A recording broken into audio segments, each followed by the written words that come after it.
What is going on, everybody, and welcome back to your show. It is the Locked On Fantasy Hockey Podcast alongside Mr. Steel Roden and your boy Big Flip Livingstone.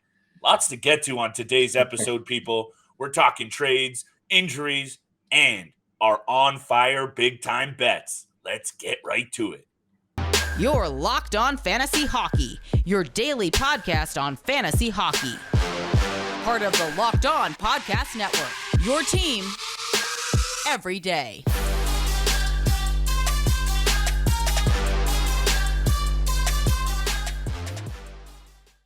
Welcome back inside the lab, everybody. That is the Locked On Fantasy Hockey Podcast. Thank you so much for making us your first listen every single day. We see and appreciate all that love and support.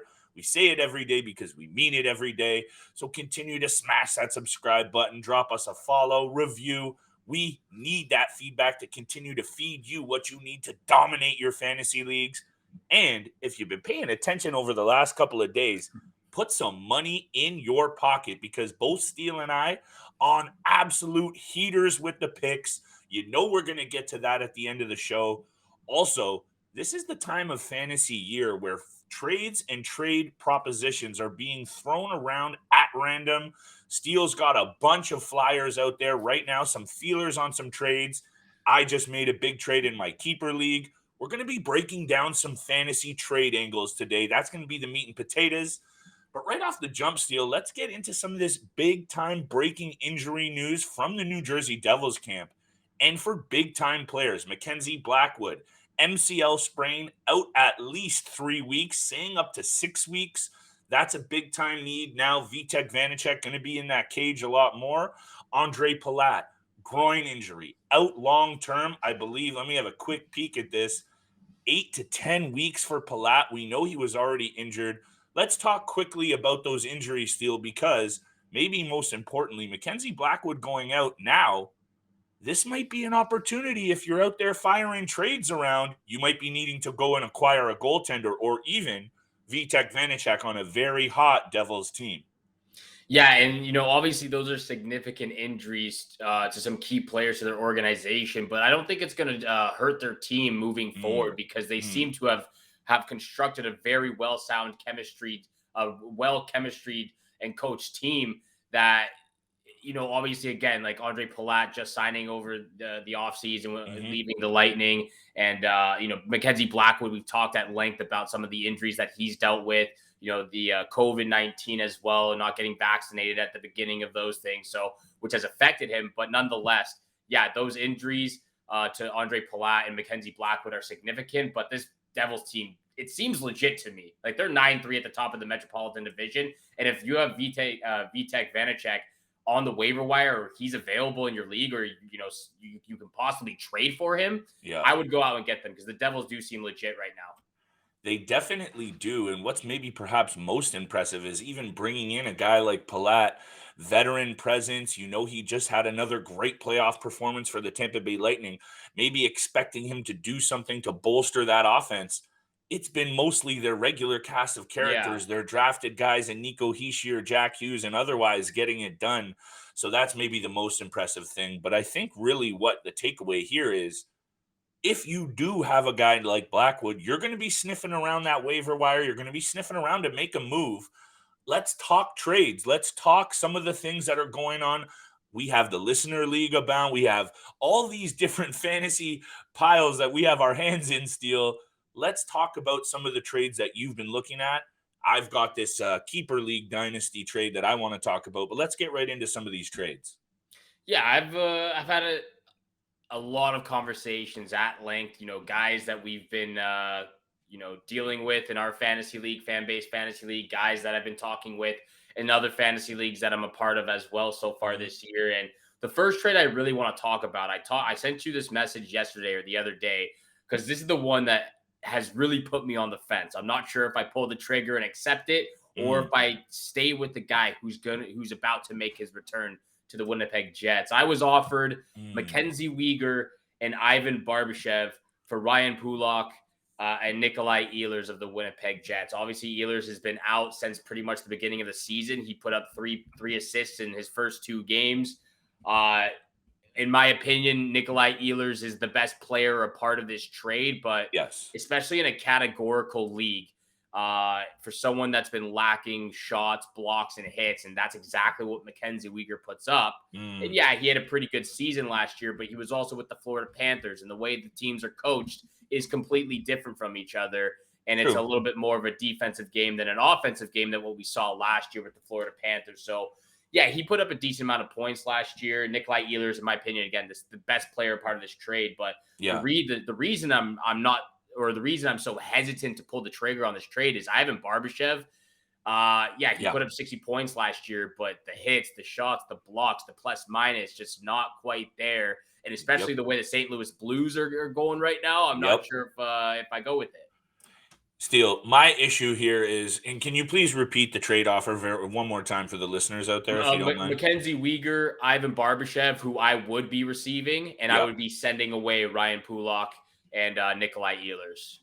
Pretty good start to Ryan Pulock. 4 assists, 1 goal. He does a little, he gets some shots on net. I don't hate what he brings to the table categorically. Yeah.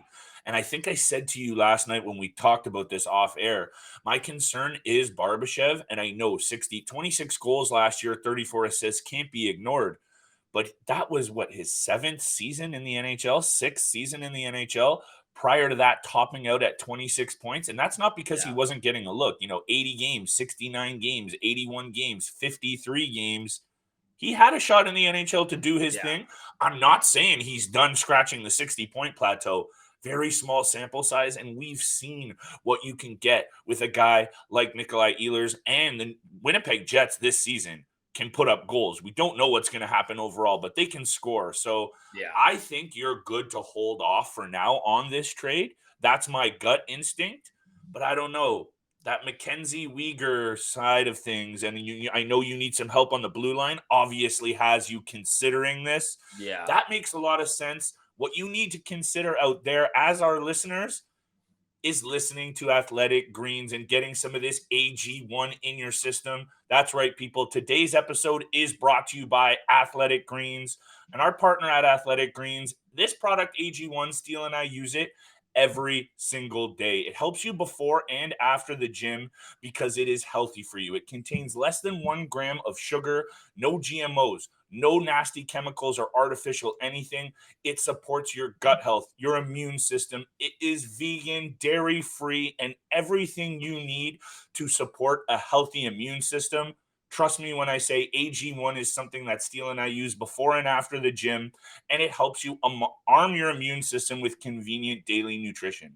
Like I said, right now, it's time to reclaim your health and arm your immune system with that daily convenient nutrition with just 1 scoop in water every single day. That's all you need. No need for a million different pills and supplements to look out for your health. To make it easy, Athletic Greens is going to give you a free 1-year supply of immune-supporting vitamin D and 5 free travel packs with your first purchase. All you have to do, visit athleticgreens.com/NHL network. Again, that is athleticgreens.com/NHL network to take ownership of your health and pick up the ultimate daily nutritional insurance. Thank you so much for making the Locked On Fantasy Hockey Podcast your first listen every single day. For your second listen, though, please go check out Game to Game NHL. Every moment, every performance, every result. Locked On Game to Game covers all the games from across the league with local analysis from our experts at Locked On that only Locked On hosts can deliver. Follow Game to Game on Locked On NHL, available on all podcast platforms, which also includes YouTube. And once again, Flip and I want to thank you guys so much for tuning in for today's episode. We appreciate all the love and support out there. Subscribe button. We've just hit over 620 subscriptions on our YouTube channel. So please keep firing away on that. Share it with your friends. And Flip, talking about trades, let's get back to the trade discussion. I have a few more that I definitely want to get your opinion on, but I know that you have a trade that you just happened or you have pending as of right now that you really want to talk about as well. Yeah, I just thought it might be interesting to bring this dynasty keeper angle of things into the discussion because I'll be honest, Steele, sometimes when you're working these deals just in a regular year-to-year league, it can be stressful. But when you think about the implications it's going to have when you have to re-up with the same team next year with the same core players, Look, I'm in a 16-team keeper dynasty in our 9th season. You get only 11 keepers, 12 keepers, I believe. So there's a lot in either. I think there's 21 roster spots. There's a lot of turnover. So I'm going to stop talking. The offer I received was I had Bo Horvat. I have John Klingberg going the other way for Adin Hill, Adrian Kempe, JJ Moser, and a first-round draft pick. So, yes, you can trade draft picks in this league. I had to pull the trigger on it, Steele, for 2 reasons. Number 1, my goaltending this year has been spotty, and I wanted to bring in a little insurance blanket on a team that the Vegas Golden Knights have been very good. Adin Hill is 5-0 this year. I have Ville Husso and Marc-Andre Fleury. Things have been a little dicey for me, so I had to bring that in. Number 2, I'm so high on Adrian Kempe and that dual position eligibility that he has in my league, playing left and right wing on a good start. You throw in JJ Moser, a good young guy who might be a keeper for me here, Steele. Arizona Coyotes very high on this player. I understand Bo Horvat's hot start, and John Klingberg is coming around, but for me, it was worth it. Hit me with your take on that, though, because Bo Horvat has been absolutely on fire, I believe, up to 10 goals. Yeah, right? 10 goals, 4 assists, I believe, on the season so far. He's an incredible player on special teams, both power play and shorthanded as well. Yep. But I'm not gonna lie, I think you won this trade. You got a lot in return for Bo Horvat and John Klingberg, who has really just started getting going. Yeah. I think 7 assists, not doing too much else either. Yeah, not too much else, but yeah, he's got maybe 3 assists in his past 2 games. He's just starting to get a feel with the Anaheim Ducks. But look, at the beginning of the season, I can understand like Marc-Andre Fleury, Minnesota Wild were pretty bad. And, I was pretty nervous as well because I have Fleury in our league. But Ville Husso and Ville Husso himself has been absolutely fantastic for the Detroit Red Wings. I believe his stats are like he's only lost 1 game in regulation. I think he's 6-1-1 or something like that. Yeah, he's Marc-Andre Fleury has turned it around. Look, you get some backup in Adin Hill, and that's just Logan Thompson and him have been absolutely fantastic for the Vegas Golden Knights. You get JJ Moser, who I talked about as one of our pickups, potentially, a couple of weeks ago, and a young defenseman for the Coyotes who just really seems to be great in the organization so far. Who else did you get a part of this trade as well? You got a draft pick. And lastly, it was Adrian Kempe, who to me was the key piece of this deal. It was an absolute steal of a trade on your part. Bo Horvat's been absolutely fantastic, but is he going to keep up this pace? He's got 10 goals, 4 assists, 14 points so far. The Vancouver Canucks have been poor. There's been so much talk about him potentially even being traded, which, if he gets traded, who knows what the situation might be for him. But look, I got to admit, like, obviously losing Bo Horvat, a guy of his talent, it sucks. But look, you got a ton of return, especially a first-round draft pick. Yeah, that's just it. And I look at it this way, Steele. If Klingberg, Bo Horvat, probably a keeper next year for me regardless, even if he goes on a downturn, he's just that good of a player. Klingberg, if he doesn't, bounce back later in this season, and what we've seen from the Ducks so far, it might be a long season in Anaheim, and they're not scoring many goals. No. So that's where I'm looking at this. Adrian Kempe, for sure a keeper. If Moser continues to play like this, I'm going to consider a keeper with him as well. He fills out block shots. He fills out some hits as well. That's 2 keepers for 1. Plus I get a first-round pick. Plus I get some goalie insurance. I was okay with this. I also, though, understand the move because the man making this move with me is in 2nd place. He's pretty comfortable with his team. Now he adds another stud centerman. I think he paid a high price to get Bo Horvat, but sometimes, and that might be the takeaway in this trade, sometimes you have to pay a hefty price to get a player on a heater like Bo Horvat because not many other guys scoring like him right now. That's it right there, Steele. We're going to get to big-time bets around the break, but I think Steele has another trade or 2 he would like to run past me, so let's get to that, Steele. Yeah, I have 2 more trades. This one's, a long shot, I think. I just want to get your quick opinion on this one. I sent this in our league earlier. I'm looking at Vincent Trocheck. I think he's had a fantastic start to the season. He does a lot categorically wise. Vincent Trocheck. So I would be receiving Vincent Trocheck. I sent this, so I'm waiting for the other manager to respond to it. But I would be receiving Vincent Trocheck I would be sending away Shane Pinto and Blake Wheeler. I think it's a little bit of a long shot, but I think there are some upside to those two guys. Blake Wheeler put up 60 points last year. He can still get it done offensively, more so in the assist department. Shane Pinto's got 6 goals, 7 points on the season. I think, again, with the injury to Josh Norris, he's going to get a ton of opportunity. Yeah. He's got 23 shots. He can put up shots. He can get hits as well. He's still a young forward. I do realize it's a little bit of a long shot, but what do you think about that? So, and you are trying to get a hold of Trocheck? You're sending 2 for 1 here? Yeah. My issue is, if you maybe pulled the trigger on this, like, let's say a week ago, right after that injury to Josh Norris, or a week and a half ago, whatever that was, maybe when that buzz around Shane Pinto and his hot start, who's now cooled a little bit, Ottawa Senators also still having some issues of their own getting things done. I would have said I would have considered it for sure. Now, maybe, with a slow start from Pinto, maybe you fire this again in a couple weeks if Pinto can pick it up and pop a few goals, knowing that you're already okay with losing those 2 players. Trocheck, though, 4 goals, 5 assists, getting a lot of shots on net this year. 47 shots in 13 games. He's firing the puck more than he ever has. I think you and I have probably not done enough about talking about players like Vincent Trocheck who are sneaky good. I like you taking the shot, though, because, hey, those 2 players that you sent aren't garbage. I just think with how good Trocheck has been, and you probably know this, you might be getting a rejected one on that one. But sniff around and send it again soon. Hit me with this next trade. Yeah, it has been. It was a long shot, but I think this one's a little bit more fair. And it's another 2 for 1. It's another 2 for 1. It's in it's in a different fantasy league, a keeper league that I'm a part of. I would be receiving Morgan Riley, and I'm trading away Jeff Skinner and Brandon Tanev, which I do believe is pretty fair. I think I believe this could be a career year for a guy like Brandon Tanev, who's dealt with a big injury last year. He's already got, I believe, 8 points on the season in 13 games.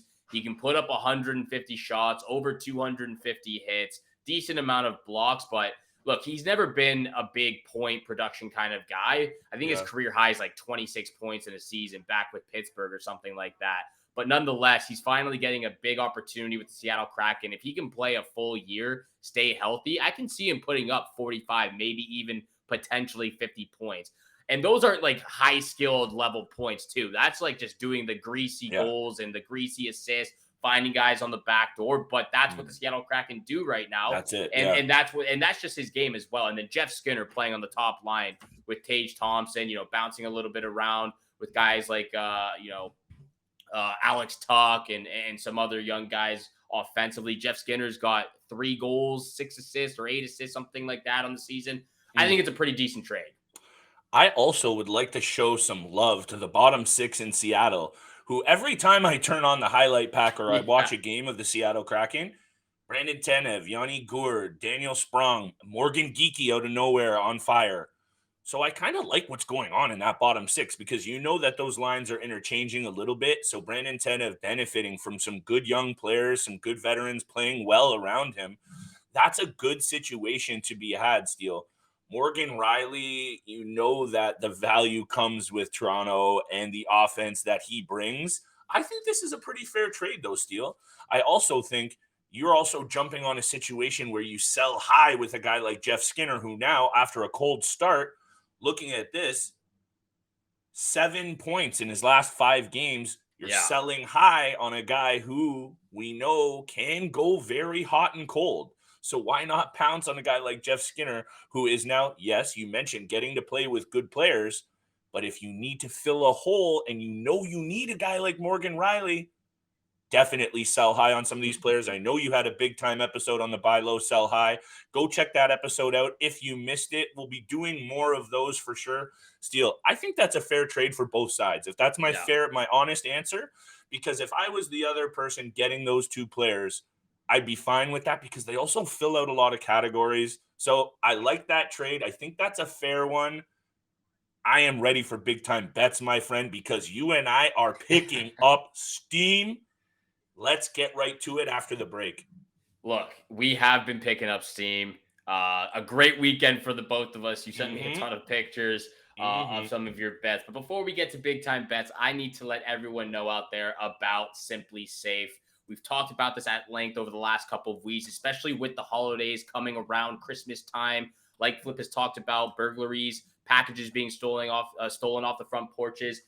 At Simply Safe, the numbers don't lie. In the last decade, 4 million people have chosen Simply Safe home security to protect their home. And you don't earn that kind of trust of that many people without doing something right. And at Simply Safe, your safety is the only thing that matters. I know this because I use Simply Safe. Flip uses Simply Safe, and we feel safe at our homes or at our apartment. It makes us feel safe, our family feel safe, and that's what's most important. They protect you with cutting-edge security technology powered by 24/7 professional monitoring agents who always have your back. Customize the perfect system for your home in just a few minutes at simplysafe.com/lockedonnhl. Save 20% on your Simply Safe security system when you sign up for an interactive monitoring plan and get your first month for free. Visit simplysafe.com/lockedonnhl to learn more. And there's no safe like Simply Safe. Thank you so much for making the Locked On Fantasy Hockey Podcast your first listen every single day. Don't forget, we are free and available on all podcast platforms. Flip, with that being said, it's now time to get back to where we make the money, where we have been on an absolute straight heater for the last week, I have to say. You have been sending me your picks, making me a little jealous about how well you're doing, but nonetheless, we've both been doing great. And I'll throw it over to you. Yep. I'll throw it over to you for your first pick. Appreciate that. I was just going to say, that's all that matters, man. If you're making big money, you're making little money. Wins are wins, and they're way better than losses, Steele. Let's get right to it, because your boy is 8-1-0 over the last 3. I didn't look up your last couple, but I know that you are up money this season and up money nicely. Let me hit your record very quickly. 34-28-0. More impressively, 14-7-0 on your locks. Pay attention to the kids' lock picks, people, because they're coming in hot. Let me start with my first pick of the night. Canucks at Habs. There's only 4 games on the board tonight, people, so let's listen up. Canucks at Habs. 4 of the last 5 games the Canucks have been in have gone well over the number. Canucks and Habs seem to be involved in high-scoring, crooked number games every other night, if not more. I also like the Canucks here because I'm not buying into the Habs this year. The hot start, the bubble's bursting. I think they're going to go on a little slide here. Don't want to bet on it too heavy. It might make my card on the side bet side of things.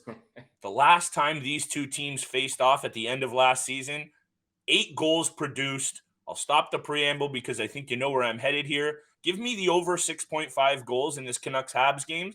This one's just screaming over until I see someone play any kind of defense on either of these teams or good goaltending, which I haven't seen much of either. I'm going to continue to take the over here, Steele. I don't know what you think about that first pick. Yeah, I'm definitely going to be sprinkling some money on this over in this game. Look, the Canucks have just been a part of some high-scoring games. Look, I live right beside the arena in here in Vancouver. Nice. I hear the goal horn go off, like, it seems like every 5 minutes. Obviously not for the opposing team, but checking the score enough. It's some pretty high-scoring games here in Vancouver. Love it. So insider information. Got to take the over in that game for sure. I'm going back to a little flip triple dip here from one game. Bang. Hit me with all 3, Steele. I'll hit you with all 3, baby. Carolina Hurricanes and the Florida Panthers. That's the game I'm looking at right now. I'm hyped. Anytime point from Sebastian Aho. The kid's been on fire so far this season. When I've bet on him for an anytime goal or an anytime assist, he's hit for me. I'm just going with the anytime point. The odds aren't out for that right now, but we will let you know on Twitter before the game starts. I'm also going to be taking the under 6.5 goals in this game, plus 115. I think that's some big money right there. I like it. The Carolina Hurricanes, obviously one of the best defensive teams in the league right now. I'm betting on the goalies in this matchup. I think it's going to be a 3-2, 4-2 kind of game for the Hurricanes, and that's where I get to my lock of the night. I'm taking the Hurricanes on the money line at plus 100. Again, like I said last week when the Bruins were on the road, if you're going to give me plus 100 for one of the best teams in the league, I'm going to take it every time. I don't care that they're on the road. They are a really, really great team. The Florida Panthers don't have Matthew Tkachuk either. I'm taking the Carolina Hurricanes, my lock of the night, plus 100 on the money line. Carolina, also a pretty good road team. 5 wins out of their last 7 on the road. Man, I love me some big flip triple dip action, but this is a big steal triple dip. Feeling it, my friend. I hope you're feeling my last two picks because I think you said maybe a week or two ago, we ended last season on a nice tear picking player props. Almost every night we were hitting a winner. Yeah. It started a little slow on that front, but I think we're starting to figure it out. And I'm going back to the well with a red hot Alex Ovechkin. It banged for me on Monday night. Ooh. I'm going back to it, Steele. Also, Sidney Crosby and Alex Ovechkin bring out the best in each other. These two love going toe-to-toe and showing off. They've been the faces of the NHL for forever, and they love playing against each other. Let me check my notes here. In 69 career regular season games for Ovechkin against the Pittsburgh Penguins, and yeah, I dug down that rabbit hole, 37 goals and 32 assists for 69 points. 69 points in 69 games. Ain't too bad. How about goals in 6 of the last 8 for Ovechkin? On a heater. So are we. I'm going back to Ovi. Ovi anytime goal. It'll be about plus 100, plus 110. We will tweet out live odds. That's not my lock of the night because I know you're going to like this one, Steele. Your boy, Kirill the Thrill Kaprizov against the Anaheim Ducks. This just seems almost too good to be true for a player who, as much as 8 goals and 5 assists in 11 games is good, I think he's going to heat up real nicely over the next couple of weeks, starting with a game against the Anaheim Ducks, who are just looking downright awful. 11 career regular season games versus the Ducks. Your boy Kaprizov has 10 points. 10 assists. Actually, that's a lie. 1 goal, 10 assists. You know where I'm going here. Kaprizov, anytime assist, there's going to be a bunch of goals from the Minnesota Wild tonight against the Anaheim Ducks, and Kaprizov's going to be in the mix on almost all of them. This feels like a free money pick. I'll tweet out the odds later tonight. Kaprizov, anytime assist, that's my lock of the night. Let's keep this money running, Steele. All right, you know, if it involves my guy there, Kirill Kaprizov, I'm gonna love it, and of course, I'm gonna sprinkle some money on that one. He's my guy. The Minnesota Wilds, they're turning things up for us around here. But the way you've been heating up with these big time bets, though, I gotta say, I'm a little jealous over here. You know, you're sending me the photos. I'm like, damn, bro. Okay, anyway, we've been tearing it up. Hopefully, the fans out there, all of our listeners are tearing it up too, making some money, securing the bag. We appreciate all the love and support out there. Thank you so much for making the Locked On Fantasy Hockey Podcast your first listen every single day. For your next listen, though, please go check out Locked On Sports Today podcast. The biggest stories of the day, instant reactions, big game recaps, and the take of the day. You don't want to miss out. It's available on the Odyssey app, YouTube, and wherever you get your podcast platforms. Thank you so much again for tuning in for today's podcast with Flip and I. Have a great day. Good luck with all your bets out there. Hopefully you're making the money back in return, and we shall see you back here again tomorrow. Peace.